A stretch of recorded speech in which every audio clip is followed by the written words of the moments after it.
Welcome to the Free Range Podcast. I'm your host, Mike Livermore. This episode is sponsored by the Program on Law, Communities, and the Environment at the University of Virginia School of Law. With me today is Henry Skerritt, Curator of Indigenous Arts of Australia at the Kluge-Rhue Aboriginal Art Collection at the University of Virginia, which is the only museum outside of Australia that is dedicated to the exhibition and study of Indigenous Australian art. Henry, thanks for joining me today.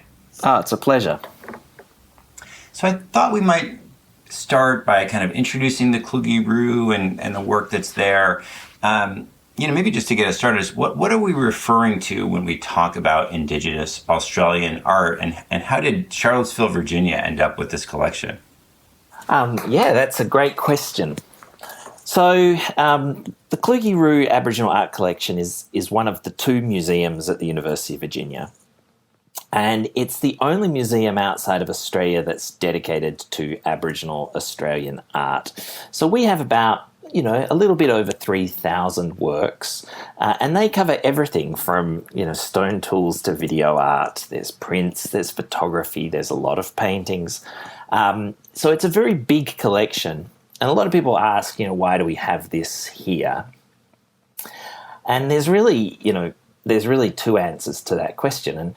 And one answer is, we have it here because it was donated by John Kluge in 1997. And Kluge had seen Aboriginal art in the 1980s at a point when all things Australia were very popular in the USA. The top grossing movie for 1987, I think, was Crocodile Dundee 2. And Men at Work were tearing up the charts, and Elle Macpherson was in Sports Illustrated and all that. So there was a lot of love for Australia. And he saw an exhibition in New York called Dreamings, and he fell in love with the work. I think he smelled a bit of a bargain, and he hopped on his private jet straight to Australia, and he started buying with a budget and speed that really nobody could match in the world. So when he donates this collection to the university, it's a massive resource. And people often ask, when they ask, why do we have it? I mean, they're not really asking, how did it get here? They're asking, what's the relevance of this? What's the relevance of this collection?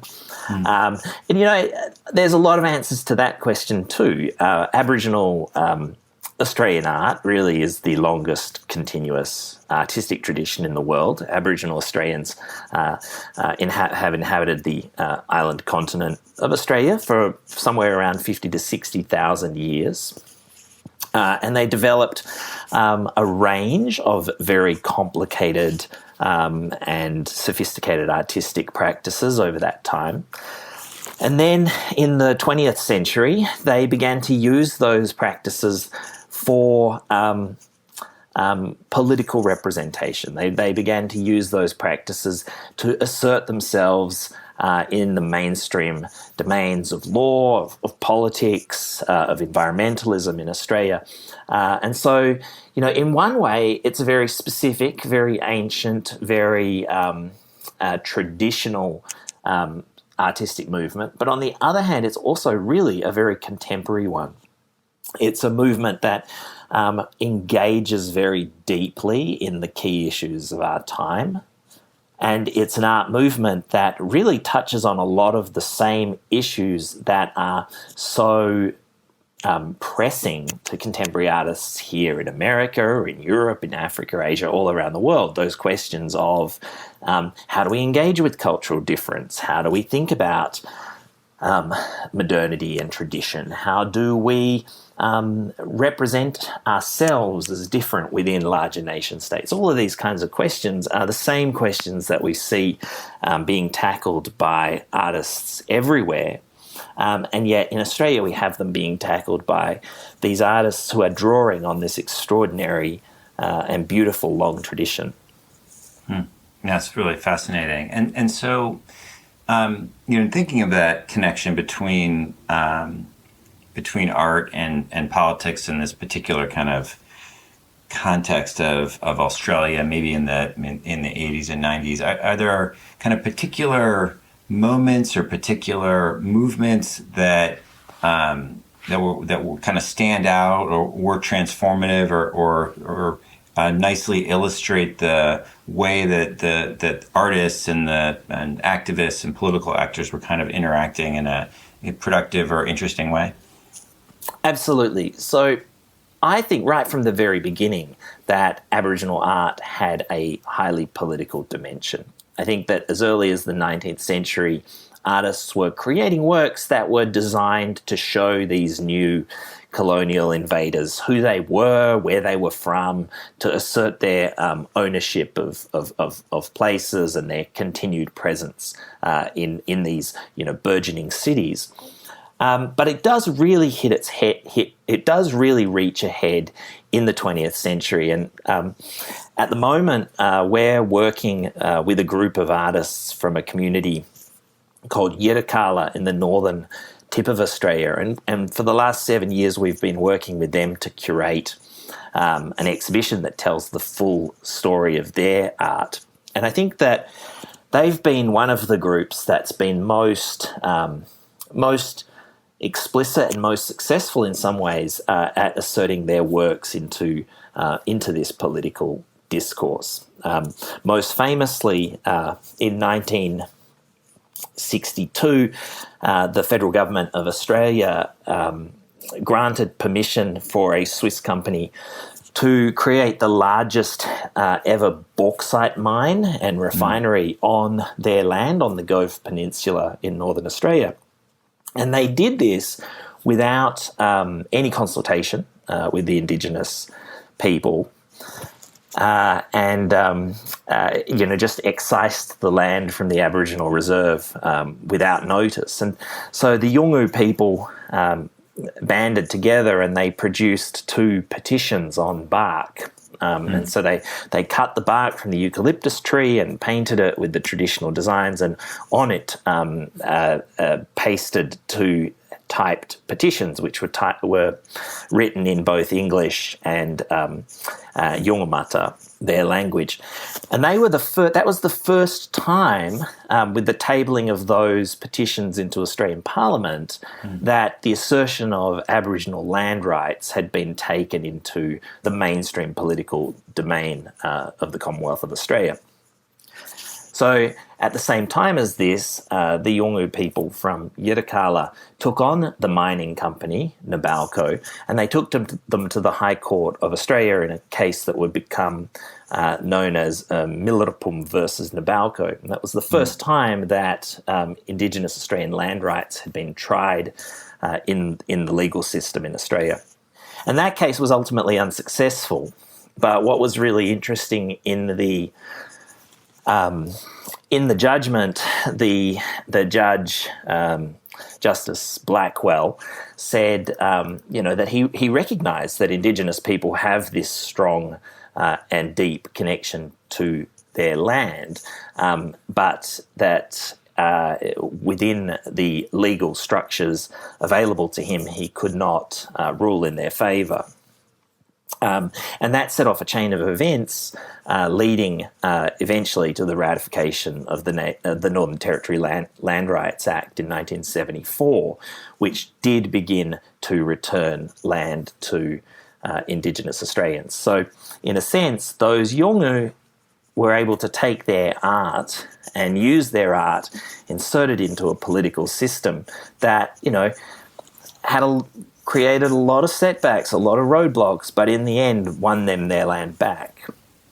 Yeah, so really, this is an amazing story. And so is this the same art tradition and group that you're working with right now on the collection that you're curating of bark paintings? Yes, absolutely. So, the point of this exhibition, which is called Madayan, 8 Decades of Aboriginal Australian Bark Painting from Yirrkala, is really to trace this story which begins in 1935 of Yolngu engaging with outsiders in order to assert themselves politically and artistically. And what's so fascinating about it as a story is that Milirrpum versus Nabalco was a great movement, but in the 1990s, these same group of artists, the next generation of these artists, including Milirrpum's son, Wanyapi Marika, do it again, right? They head back into the courts and they produce a large number of paintings in order to win sea rights, in order to win rights to their ancestral waters. And again, 1997, they're not initially successful, but in 2008, they are in fact granted their rights to the tidal basins of their bays. In the case Gower and Gumana versus the Northern Territory. It's an amazing continuing story of artists using the power of art to win their rights.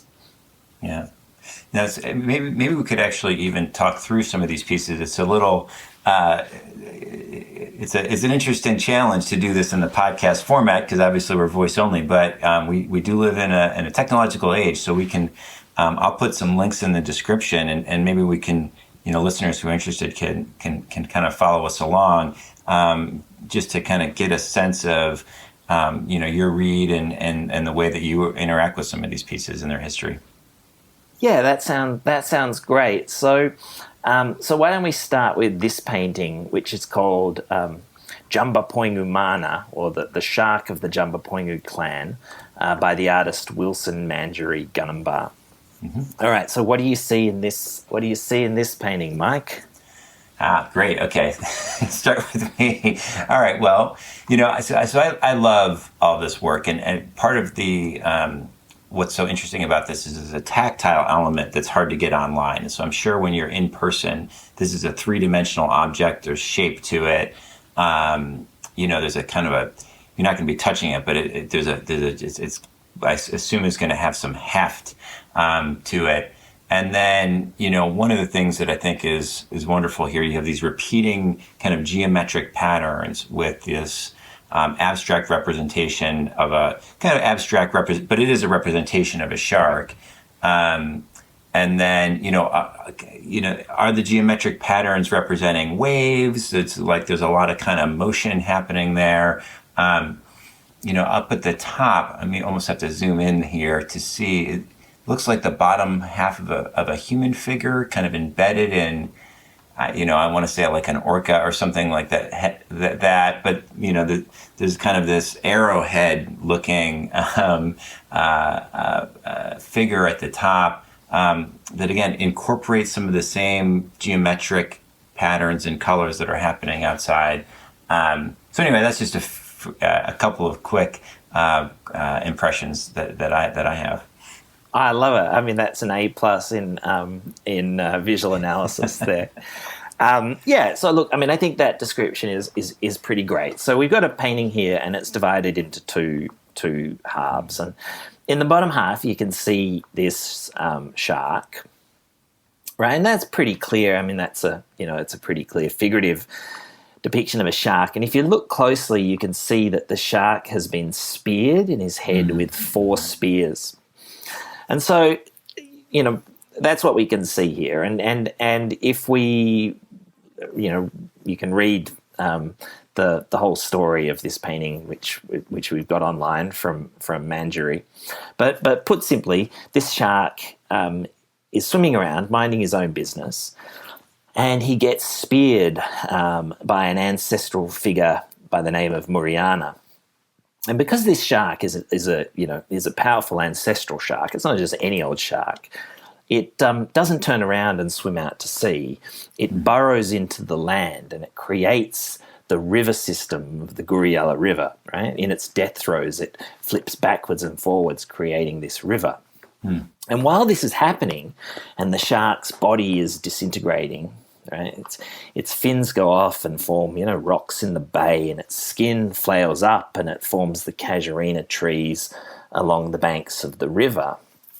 And while it's doing that, its body is emanating these designs, these patterns that are depicted all around the shark on this bark. And so One way of looking at this painting is a sort of a before and after, right? Here's Mana being speared, but at the bottom, but then at the top, he's disintegrating, becoming part of that landscape.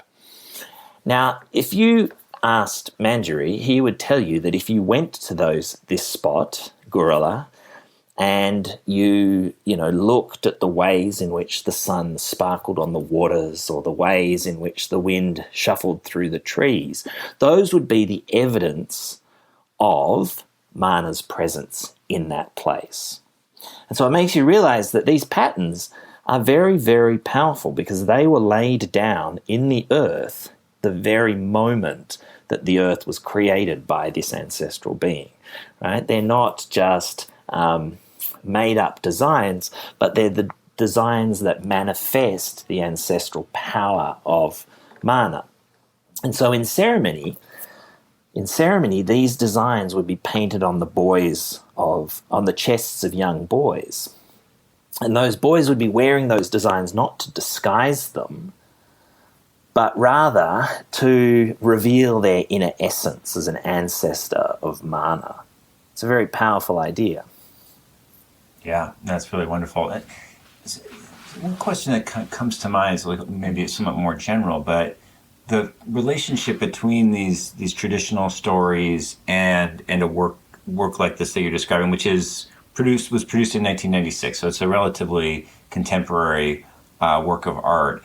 Do you see this as? I guess I want to dig into that relationship between the traditional stories and the contemporary art. Is this object, say, something that would have been produced 100 or 200 years ago? Is it similar to works that were around at that time, or is this something where what we're looking at here is very much of a contemporary moment in an interpretation of an older story? Yeah, that's a really great question, and there's a little bit of controversy around the answer to that, because obviously we can't know with any certainty. And I've heard Yungu argue both sides of this question. But put simply, I don't think a painting like this, of this kind of complexity and sacredness, would necessarily have been painted on bark in the pre-colonial times. These designs are very much the designs that would have been painted on the body. And they might have been painted on bark every so often if somebody was trying to kind of illustrate what those designs looked like, show somebody, this is the design. But in a general sense, I think they were mostly painted on the body during ceremony. Now, that really changes in the 1930s and 40s. One of the things that's great about this exhibition is we've been able to bring some of these works from the 30s and 40s to the United States from Australia. And seeing as this is a semi-legal podcast, I'll tell you that there's a good story with this, because it was actually against the law for these works to leave the country under the Removal of Cultural Heritage Act. But cultural material of this age could not actually leave the country. And we were working on this big show which was curated by a group of Yolngu who were the direct descendants of these painters, and they were really upset. I had this moment where one of the curators, Waka Murungu, was saying, "What do you mean my father's paintings can't be in the exhibition? They have to be in the exhibition." And so, thanks to their lobbying, we were actually able to get the legislation changed in federal parliament in order to allow these works to temporarily leave the country for the exhibition. But what happens in the 1930s, right? It's a really interesting political story, because in the 1930s, there are quite a number of Japanese fishing crews coming to northern Australia to harvest sea cucumber or trepang. And in 1932, there's a bit of a sort of a skirmish between one of these fishing crews and the Yungu at Caledon Bay. And the fishing crew disrespect one of the elders, Wonungur, and are massacred by the Yungu. So these 5 Japanese fishermen are killed. And this causes a bit of a diplomatic crisis because the Japanese government is not at all pleased and are putting a lot of pressure on the Australian government to send what they would call a dispersal party, which essentially means go and massacre the Aboriginal people. But in the 1930s, that notion of wholesale massacring is beginning to be a bit politically on the nose, because there's the foundation of a number of organisations, such as the Friends of the Aborigines and so on. And so the government is really looking for other options than just wiping these people out. And part of this, it's a very long story, but as part of it, they send an anthropologist up by the name of Donald Thompson. I know and I think Donald Thompson was sent on a bit of a suicide mission, to be honest. But he befriends Wongu, and in return, Wongu and his sons paint, some of the most extraordinary paintings, really, of the 20th century. And these paintings are painted for the absolute purpose of showing Thompson, so that Thompson can take these paintings down to Canberra and show that they are the rightful owners of these places, right? That they were defending their place, that they are the owners, that they have the cultural knowledge of these places. And that's really, I think, the first time that you see these very sacred designs being painted on bark.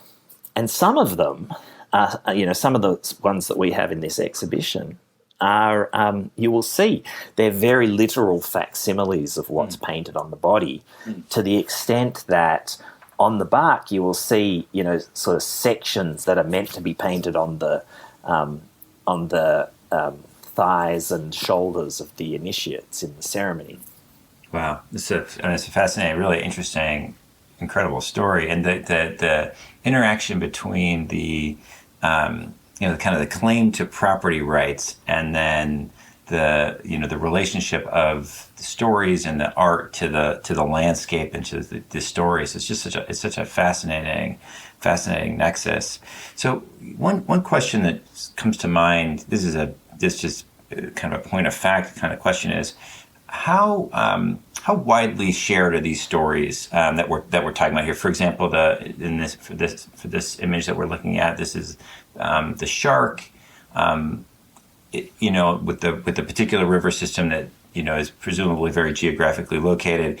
Are these the kind of motifs that continue to reappear, or obviously Australia's a huge country with lots of different cultures, basically, is what I'm getting at. And so how broadly shared are these across the various cultures, the pre-colonial cultures that existed, or today as well, or are we really talking about kind of different cultural traditions that are quite distinct from each other, maybe with some shared elements or some resonances, but really a lot of distinctiveness as well? Yeah, that's a great question. So when Captain Cook arrives, in Australia in April of 1770, there's believed to be about 500,000 people living on the continent and speaking around about 250 different languages. But when we say that, obviously people who are living side by side will often have similar languages in the way that we think about the difference between, the many European languages. Swiss and German and Belgian are not all that different, but they are distinct languages. But what's really interesting, when you think about these narratives, these ancestral narratives, the term that Aboriginal people will often use for them is songlines, because although we're looking at a painting, this painting would have an accompanying song, and these songs can be hundreds of stanzas long. And what the songs will tell is not just, the story of Mana the shark at one place, but it will tell the story of the shark's travels. And what those travels will do is they will connect one place to another place, and that place to another place. And what that does is it connects, people from different clans and people from different country. And so in order to, perform a particular ceremony, a lot of negotiation goes on to work out, who owns which part of the chain of the song, right? So who owns which part of the chain of the song? Now, some of these narratives do, in fact, cover, thousands of miles. But, like any narrative, they shift and they change as they move. But I think, if you wanted to, perhaps this would be challenging today, but I think in the pre-colonial times, if somebody had wanted to, I think they probably could have created a map of the songlines that looked a lot like, the New York subway map, connecting every point as ancestors move across the country and intersect with other ancestors and meet, and one songline ends and another songline takes off and all that sort of thing. So, in one way, these songlines are the kind of world's most poetic and beautiful GPS system. But they're also a lot more. They're also really ways of talking about ownership and belonging to places, and a whole cosmology that is really quite extraordinary. Yeah. Well, maybe we could take a look at another one of these pieces that are in the upcoming collection. Yeah, let's look at this one by Djambawa Marawili, because I think this one takes us in a really different direction. So Djambawa Marawili came to Charlottesville in 2015 as part of an Australia Council residency, and he was really excited to see the collection here. And in fact, one of the major works in our collection is a painting of Djambawa's from 1996.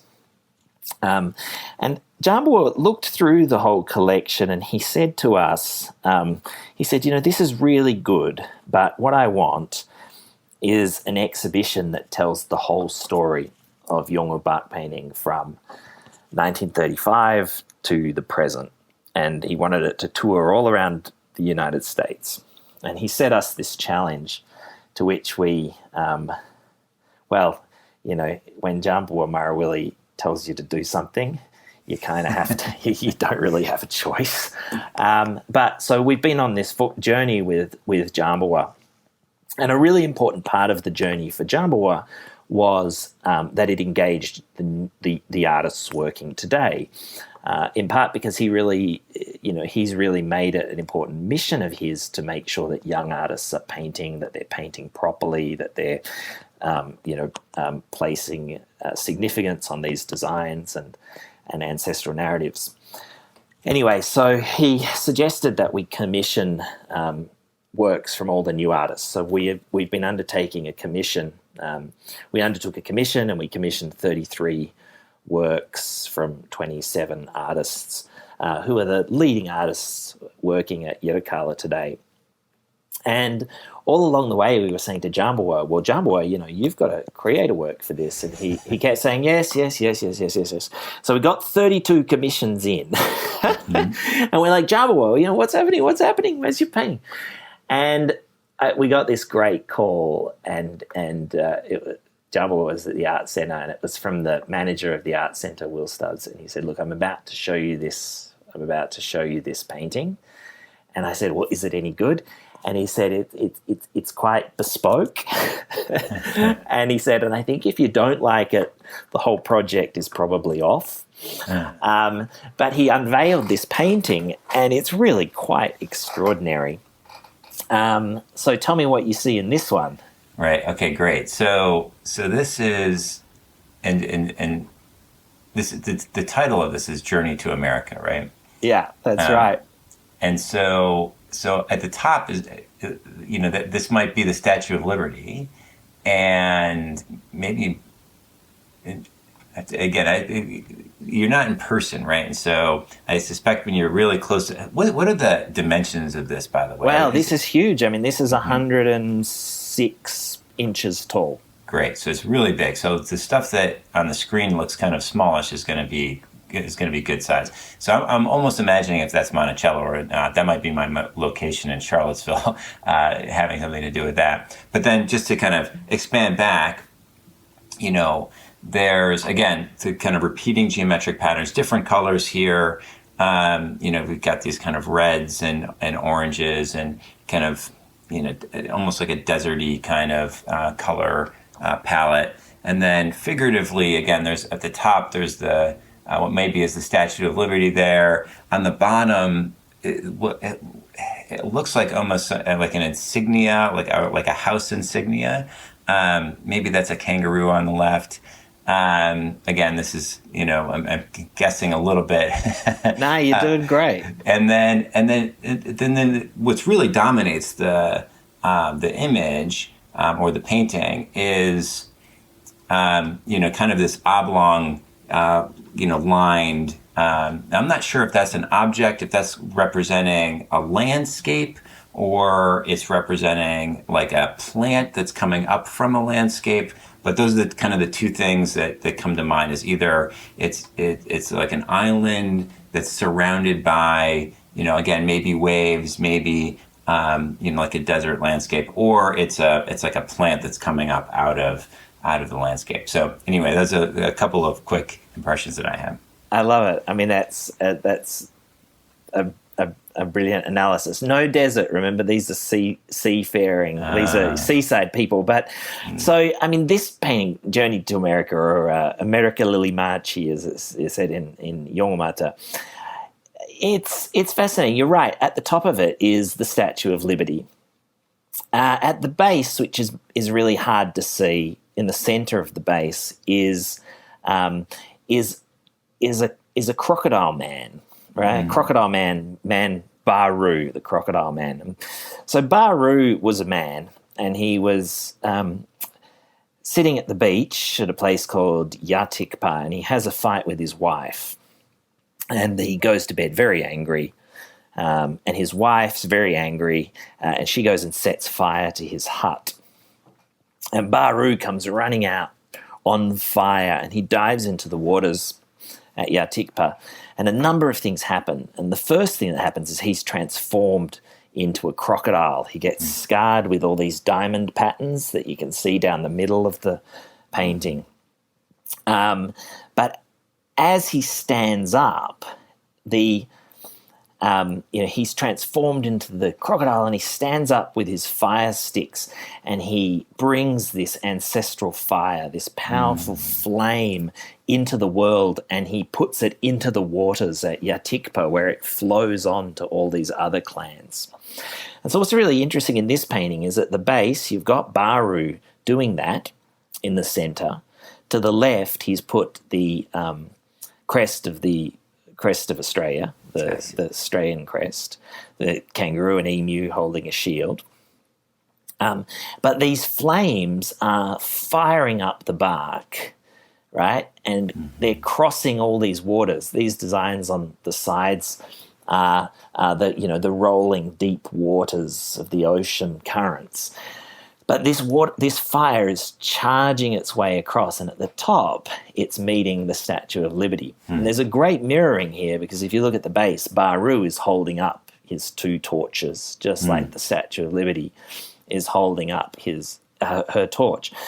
And so, the message of a painting like this is, it's really like, what is Jambawa trying to achieve in the exhibition Maran? What is he trying to achieve in his art? And it's taking that fire to the world. Often when people talk about Indigenous arts, they often talk about it with this kind of what we'd call a salvage mentality. mentality, right? This preservation mentality that, it's so important. We got to keep these things because the traditions are dying, or, the people are dying, or whatever. But what Jambo was saying in this is the exact opposite. He's saying here, we have this power, this ancestral power that comes from Bäru, and it's by sharing that with the world that we get strength. And it's really that's been the kind of MO of the Yolngu artists over the last 90 years, has been this, if we put our art out into the world, that gives us power, it gives us presence, it gives us political representation to put our law, the Yolngu law, alongside the law of the Australian government, the law of the American Republic, and so I think this is pretty special work. Yeah, it's really something else, and it is, and the kind of the dueling torches, or I don't know if dueling is the right word, but the juxtaposition of the two torches, and then the colors make in the context of the story, like the reds and the oranges are kind of representing these flames reflecting off the water. At least that's what I'm kind of seeing there. Yeah. Yeah, it's really fantastic. I mean, and that raises all kinds of interesting questions. I mean, one, the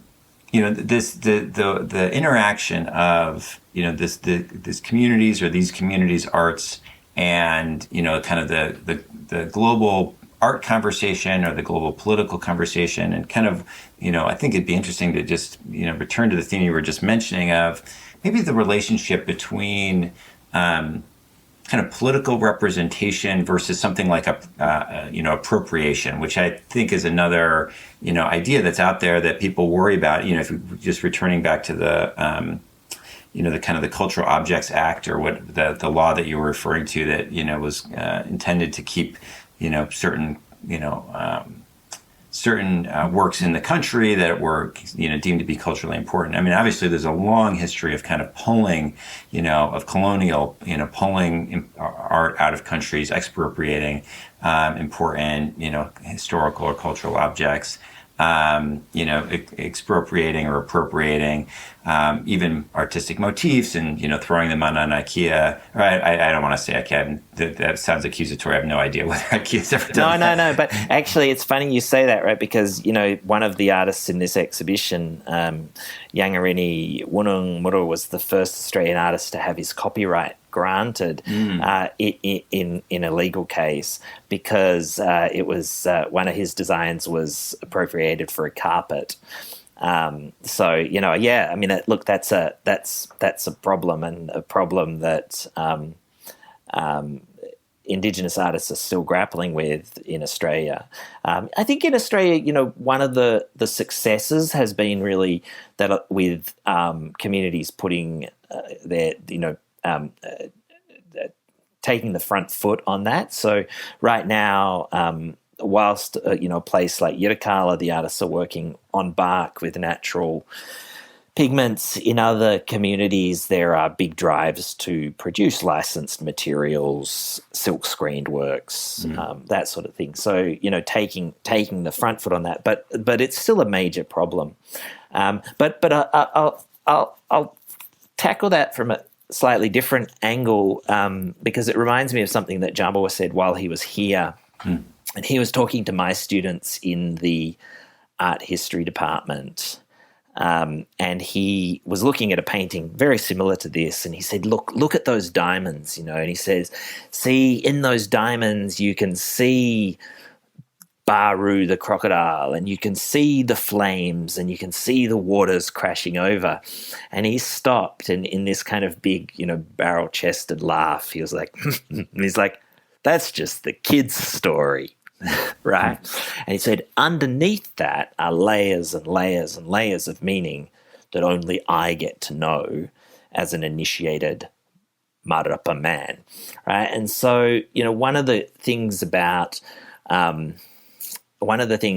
about working, say, on a project like this is that it's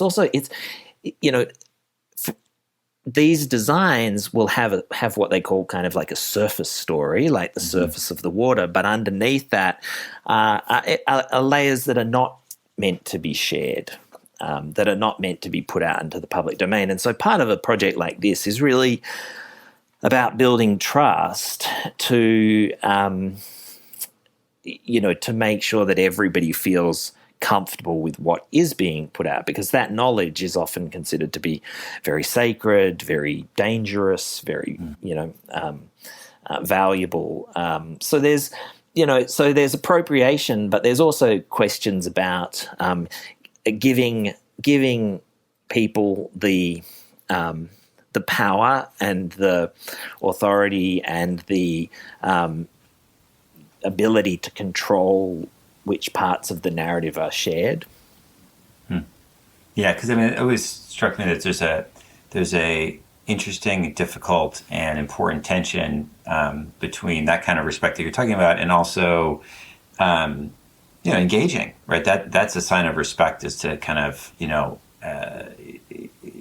to engage with work that's happening all over the place, and to not kind of cordon some of these artists or some of this conversation off to some kind of mystical in the past, isn't engaged with the contemporary art conversation or political conversation. No, I think that's right. But it's quite funny. So we've published a quite major catalogue for this exhibition, and it's a catalogue that's bilingual. It's in English and Yolngu. I suspect it's the first time that a bilingual catalogue in an Australian language has been published in the USA. But throughout it, that kind of concern is raised repeatedly by elders about, making sure that Yolngu control the limits of how much is shared. But I tell you, this book is 348 pages, and it has so much in it. And I've been working on Indigenous Australian art for 20 years, and I feel like I know, 1/1,000,000th of it. And so I think a lot of the concern, I think, is kind of these senior men and women, their heads are, they're like the Alexandria Library of information and knowledge. And honestly, I think even if every humanities scholar in the world was trying to mine it, they would still only scratch the surface. So, there's a funny part to this, which is that, people who say they want to, get the deep story, the full story. I mean, there's so much of the surface story that hasn't been recorded, that isn't widely available or known, that, I don't think anyone should fear that they're not getting enough information. It's learn what you got to learn all the kids' stories before. You got to learn to walk before you can run. Right. Well, so I think we have time for one more. So let's maybe talk through one more piece if we can. Yeah, let's. So this is another new one. And this one here by Nongirrna Marawili. So Nongirrna is one of the oldest painters working today. She was born in 1937, and she didn't really, she didn't come into the mission at Yirrkala until the 1950s. So she really did spend most of her formative time living traditionally with her father, the great warrior Mundukul Marawili. And it's kind of an amazing thing to think about, because, this week the Tate Modern just announced that they were acquiring one of her works. Oh, wow. Or have just acquired one of her works. So you've got an artist here, grew up in a traditional setting, who has work in the Metropolitan Museum of Art and the Tate Modern and the Museum of Contemporary Art in Australia and all these important collections. But, Nongirrna, senior lady, huge amount of knowledge, probably as much knowledge as anybody. But in 2015, she started doing these kind of very unusual paintings like this one. And it really does bring up some of these questions of, tradition and innovation that we were talking about, because Nongina starts painting these works with these kind of incredible sort of flashes of lightning across them. You can see all these, great white lightning bolts running across. And, you can see in the negative space, she's sort of creating these incredible diamonds patterns, which really allude to, those diamonds that we were looking at before, coming from Bäru's fire. But if you ask Nongina, she'll say, oh, no, I'm not painting those sacred designs. I'm just painting my own idea, just the ideas of the waters, and, I'm just making it up. And it's so interesting because she keeps saying that, but these designs have this extremely uncanny resemblance to those traditional designs. And so, I was talking to Jambawa about this, and I said, why do you think her designs look so much like these clan designs? And Jambawa, we were sitting in the art centre, and he said, well, look at her painting. And he says, and now look at mine. And he's like, and look at her painting, and look at mine. And look at hers, and look at mine. And now squint a bit. And he said, she's not painting the designs. It's just that the country is speaking through her. And so he was making this incredible metaphor, which is that, try as she might, her understanding of place is so embedded in this system and so embodied in these ancestral designs that even if she was trying her hardest not to paint them, they would still unconsciously or subconsciously come through in her paintings, the country speaking through her, because she's such a part of that country. Now, that's a beautiful poetic account, but I think there's a bit more to it as well, which is that in traditional Yolngu culture, the men are the custodians of these painted designs. Mm-hmm. And so, it was only in the 1960s and 70s that women really started to paint and were given the, for want of a better word, permission to paint these ancestral designs. But what's really interesting in Nongina is that around 2012, 2013, she started moving away from those, sacred designs to these designs that are much more fluid and much more individual and much more, inventive in many respects. Mm-hmm. And what I think is really fascinating about it is that she will tell you, oh, no, I'm doing that because I don't want to, trespass on the men's domain and I'm respecting the men. But she's also building up this immense amount of power by her ability to engage with the art market and engage with the contemporary art world. So here you have very traditional lady, very steeped in ancestral knowledge, but she's painting these works that grab the attention of the contemporary art world because they're so inventive. At the same time, she's keeping all of these allusions to the ancestral designs because that's how she shows her power in the community. Okay, right? So here you got an artist who's playing this very complicated double game where they're trying to speak to two very different audiences at the same time. They're trying to speak to a young audience and they're trying to speak to a contemporary art audience in the metropolitan contemporary art audience, and doing it in the most kind of wonderful, inventive, explosive fashion. Yeah, no, that's really wonderful, and that's just a fascinating idea of creating a work like this that literally it's like it's just if you could imagine a text that you read one way in one language and another way in another language or something like that. It like literally just means two different things to two different communities depending on the knowledge that they bring and their perspectives and so on. So that's a really fascinating thing. And do you think that is that something that is special to this community and this group and this art tradition, or do you see that as something that maybe is broader in the world of art, or in the world of art, and maybe it's kind of illustrated and well encapsulated by this group and this and some of these works, but maybe that's something that actually does exist in a bigger way.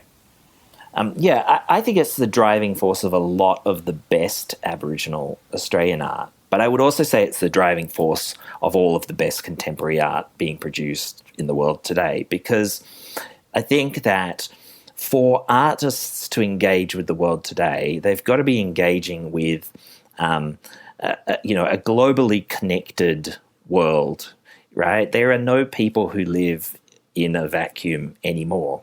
Nongana Marawili, grew up living nomadically in northeast Arnhem Land, but today, she exists in a world that, where she's sitting with curators from the Tate Modern, even though she doesn't speak any English.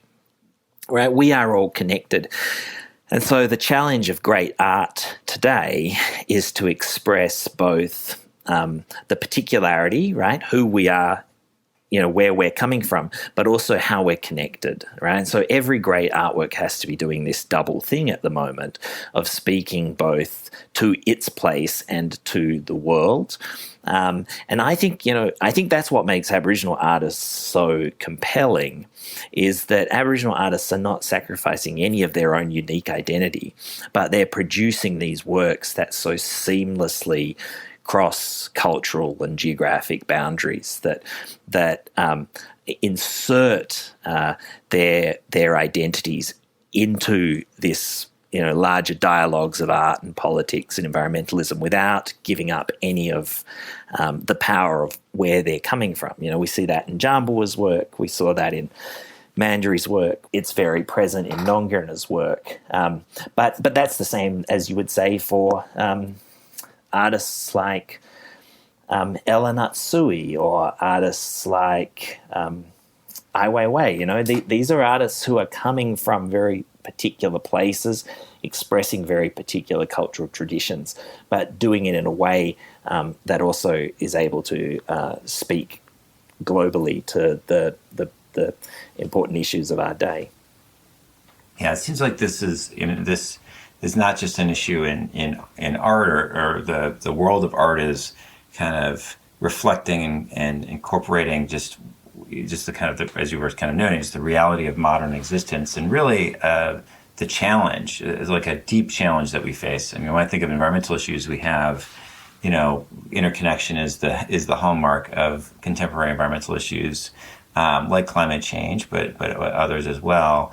But I think in some sense, what we have had a hard time doing is understanding how to think about these global issues while also kind of respecting or cultivating kind of a healthy kind of localism, maybe would be the way of describing, or something like that, where I think there's a sense in which thinking globally, it can be threatening to people's affinities and identities, and then there are, kind of movements that take advantage of those types of concerns, and so figuring out how to be respectful of tradition, be respectful of affinities and identities, while still doing that in a kind of an engaged way, where change is also possible, is just a very tricky balance to strike. And I wonder, if you think there are particular lessons that for the rest of the world, we all negotiate similar challenges, that you think this particular community, which has been under so much profound stress for so long, but has, still manages to be so vital in its art and in many other ways as well, lessons that you've seen, or perspectives that you've seen that you think are particularly useful or illuminating. 100%. I mean, I think the whole movement is an extraordinary cross-cultural gift. As you said, I mean, these are people who've been uprooted, massacred, prejudiced against, continually denigrated by mainstream Australia, and yet their response is to continue to give this incredible aesthetic gift to the world. What is the lesson? I mean, that's a hard question, but I think a lot of the lesson is that there are ways in which we can communicate, right? Just because we don't understand each other perfectly, maybe we don't speak the same language, we don't, belong to the same tradition, there are still ways that we can speak to each other. And that's what I think this work is doing. I think Nongirna, she's such an extraordinary and strong woman, and she is communicating her work, communicating who she is in her work. She's communicating where she comes from with all of these complexes of knowledge and wisdom. But I think that the lesson that comes in here is, that Nongirna is probably as different from me and you as anybody on the planet. But through her art, she's finding ways to communicate. She's finding ways to find our common ground. And I think that's the real lesson here. Great. Well, that's it's a wonderful sentiment. It's wonderful work that you do. And the artists have really, as you said, it's an incredible gift that we all benefit from. So, thanks so much for bringing this to us and for chatting with me today. Oh, thank you. And I should say, that the exhibition, Marayan 8 Decades of Aboriginal Australian Bark Painting from Yirrkala, will be opening at the Hood Museum of Art at Dartmouth in September of 2022. And then it travels to Washington, D.C., Los Angeles, Charlottesville, and New York City. So there's lots of opportunities for Americans to see it. And so I'd really recommend that they do. Great, wonderful. How long will the exhibition be on showing in the States for? It will be showing from September 22 through to January 2025. So there's a good period of time to catch it. Great, wonderful. Well, I hope I'm sure many people will. I hope many listeners do. I certainly will be. And yeah, it's been great chatting with you. Thank you.